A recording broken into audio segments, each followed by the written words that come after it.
Bapak-bapak calon presiden untuk kemudian merapat menuju ke panggung utama. Ya, dan untuk itu kami awali dari calon presiden nomor urut 1 kepada Bapak Anies Baswedan. Waktu Anda 2 menit, dimulai dari sekarang. Di sini. Silakan.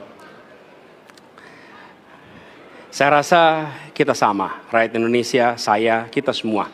Bahwa kita menginginkan sebuah negeri di mana praktek korupsi diberantas hingga tuntas.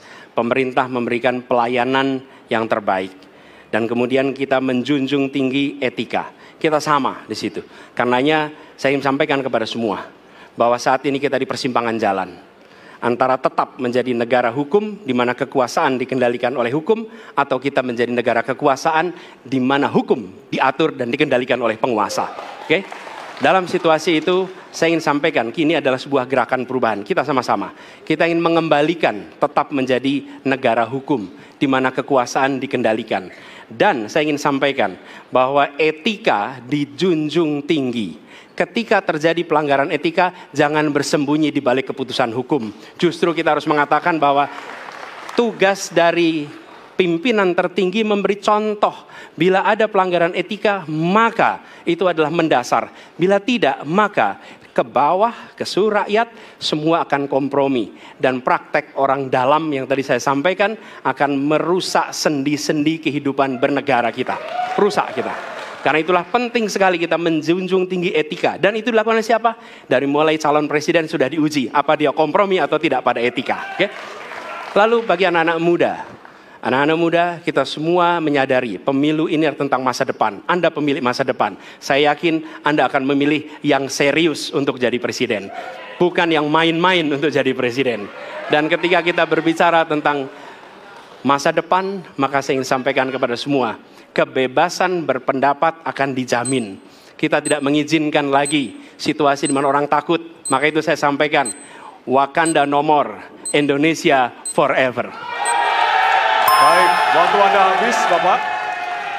Baik, selanjutnya kami persilakan calon presiden nomor urut 2, Bapak Prabowo Subianto untuk menyampaikan pernyataan penutup. Waktu Anda 2 menit, dimulai dari sekarang. Terima kasih, saudara-saudara sekalian. Kita harus selalu ingat bahwa kemerdekaan ini didapatkan melalui proses yang sangat panjang, perjuangan yang sangat panjang, berganti-ganti negara-negara lain datang menindas kita, merampas kita, dan ini adalah hukum sejarah manusia. Yang kuat akan menindas yang lemah. Kita bersyukur kita sudah bangun suatu negara yang memiliki demokrasi dengan segala kekurangannya. Kita bersyukur semua pemimpin telah membantu menambahkan kemajuan kita. Kita ingin lebih maju, kita ingin lebih baik, kita ingin lebih adil, kita ingin hilangkan kemiskinan, dan kita ingin hilangkan korupsi. Kita negara yang sangat kaya, kekayaan kita luar biasa. Kami, Prabowo Gibran, Koalisi Indonesia Maju, siap melanjutkan fondasi yang sudah dibangun oleh pendahulu-pendahulu kita. Kita yakin Indonesia akan melompat menjadi negara hebat, negara maju, negara makmur, negara adil. Hanya dengan demikian. Tetapi syaratnya kita harus rukun, kita harus bersatu, kita tidak boleh menghasut, memecah belah. Kita tidak boleh untuk kepentingan sesaat, untuk kepentingan jangka pendek, untuk kepentingan diri kita, kelompok kita, kita tidak boleh mengorbankan persatuan, kesatuan, kerukunan bangsa Indonesia. Hanya dengan kerukunan, hanya dengan kearifan, hanya dengan kebersihan jiwa, tidak dengan permainan kata-kata retorika, tapi sungguh cinta tanah air, Indonesia akan maju. Habis, negara Bapak. Hebat. Terima kasih. Terima kasih. Baik. Ya, dan yang terakhir kita akan menuju ke calon presiden nomor urut 3, Bapak Ganjar Pranowo. Waktu Anda 2 menit, dimulai dari sekarang. Terima kasih.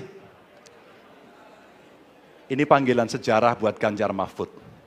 Ganjar seorang anak polisi berpangkat tidak tinggi, bertugas di kecamatan. Pak Mahfud, bapaknya pegawai kecamatan.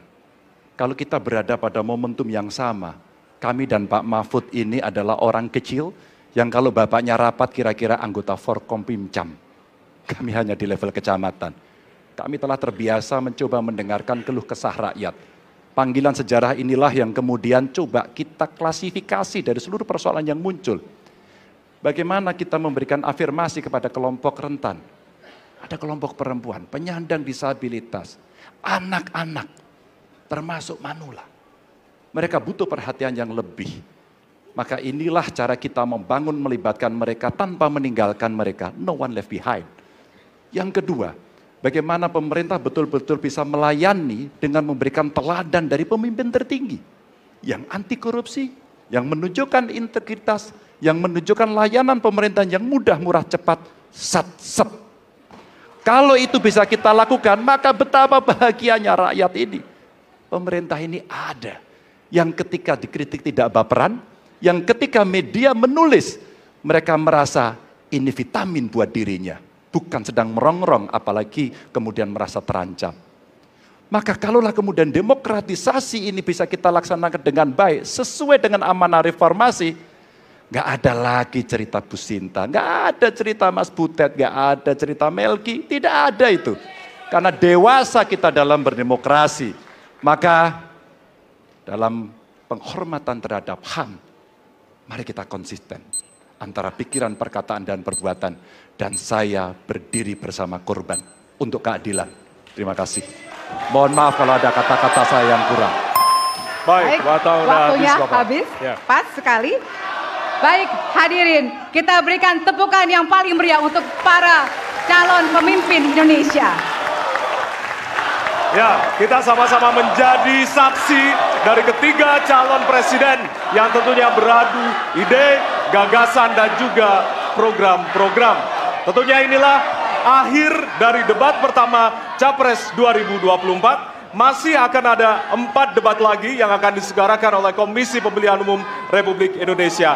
Dan semoga debat pertama ini mampu menjadi referensi Anda untuk memantapkan pilihan Anda pada 14 Februari 2024. Ya, tentunya kami mengimbau jangan sia-siakan hak pilih Anda pada 14 Februari 2024. Ya. Suara